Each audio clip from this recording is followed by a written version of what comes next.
with Andy Reid and Bruce Arians all tonight on opening night. But as we get set for Patrick Mahomes and his first availability, let's take you right there now.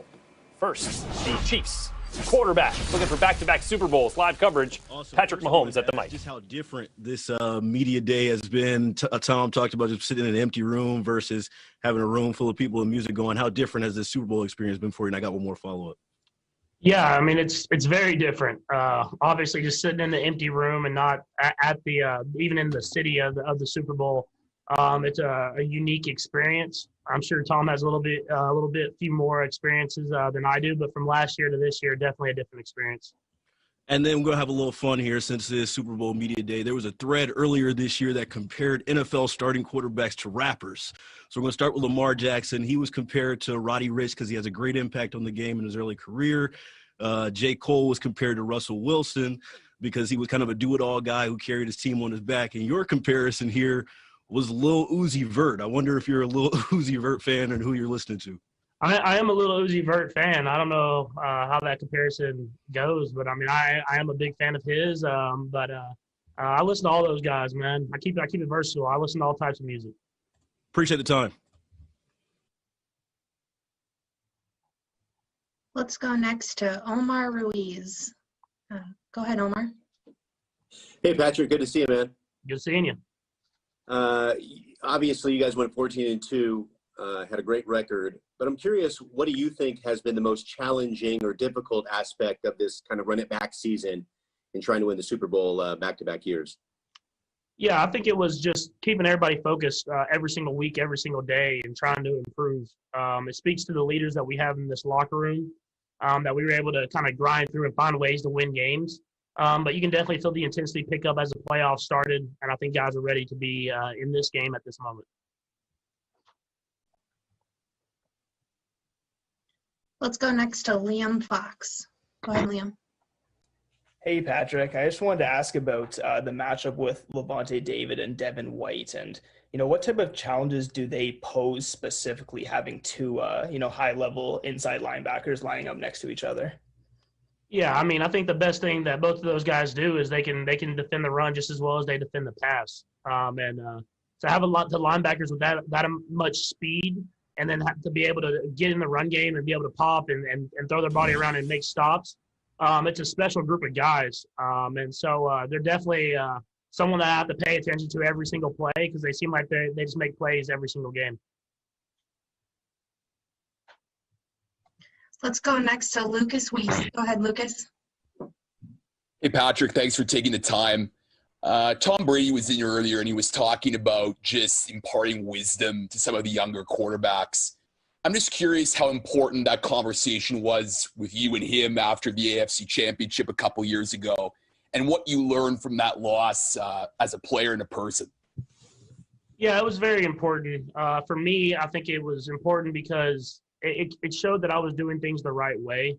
As a young quarterback in this league, you kind of go in, you show up early, and you try to put in the time and put in the work, but you don't really know until you get to that spot of where you want to be at. And losing an AFC Championship game, obviously I didn't get to the Super Bowl, but then him coming in and kind of just saying that he respected what I was doing and how I was playing on the field and the type of person that I was. It kind of just put that stamp on me that I needed to go in and even be better in order to get to the Super Bowl, which we did last year. And I'll just try to keep improving and keep getting better every single day. Let's go next to Diana Rossini. Go ahead, Diana. Hi, Patrick. Sorry you can't see us. All good. That may be a gift, actually, for some of us. We've seen in the past it's so difficult to repeat as Super Bowl champs. So obviously you guys are on the verge of trying to do this.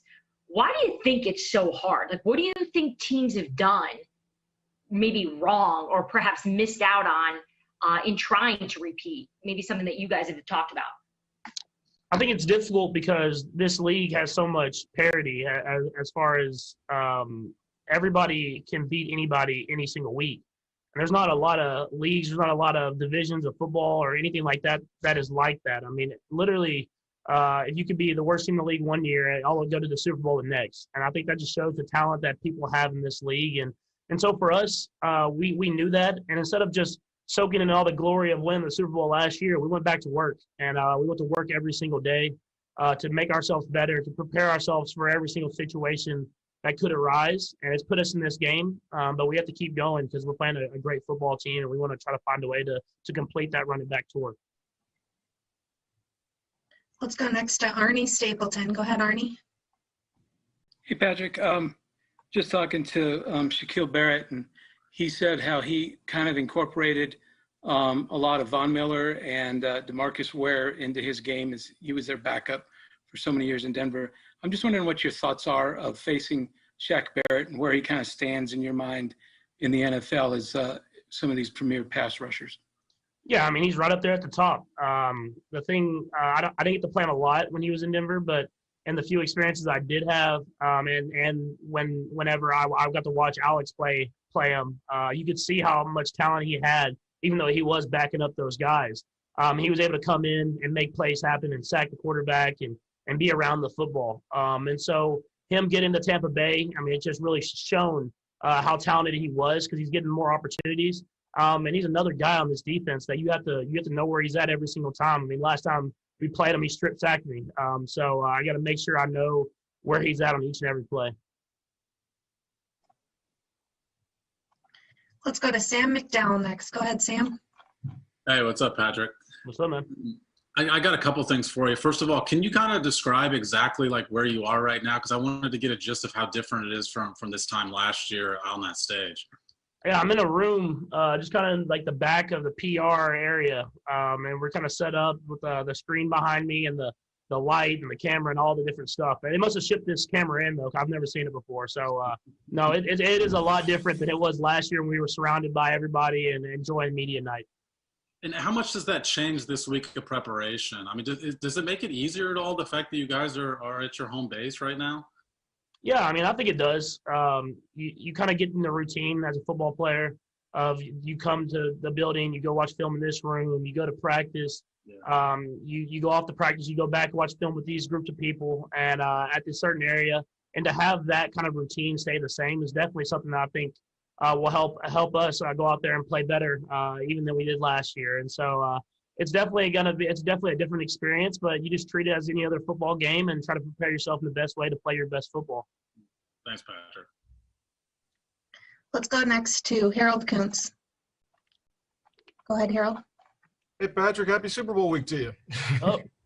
Hey, Tom Brady just mentioned that a lot of the things he was asked about what he would like to do that you can do. Mm-hmm. And he said one of them is, throwing further and a couple other things. I'd like to reverse that question. Are there any things of Tom Brady that you would like to do outside of course, winning 6 Super Bowl championships? Yeah, and there's a ton. I mean, the way he's able to dissect defenses before the snap is something that I truly admire, that I'm trying to get to that level. Move within the pocket and to be able to reset his feet and be completely calm and still make the throw right on the money, no matter who's around him, is something that I have to continue to work on. And as I continue in my career, I'm just going to try to do whatever I can to watch the tape on him because he's doing it the right way. And you can tell by how many Super Bowl championships he has and the rings are on his fingers. Let's go next to Lindsey Jones. Go ahead, Lindsey. Hi, Patrick. I've got 2 parts, but they're related here.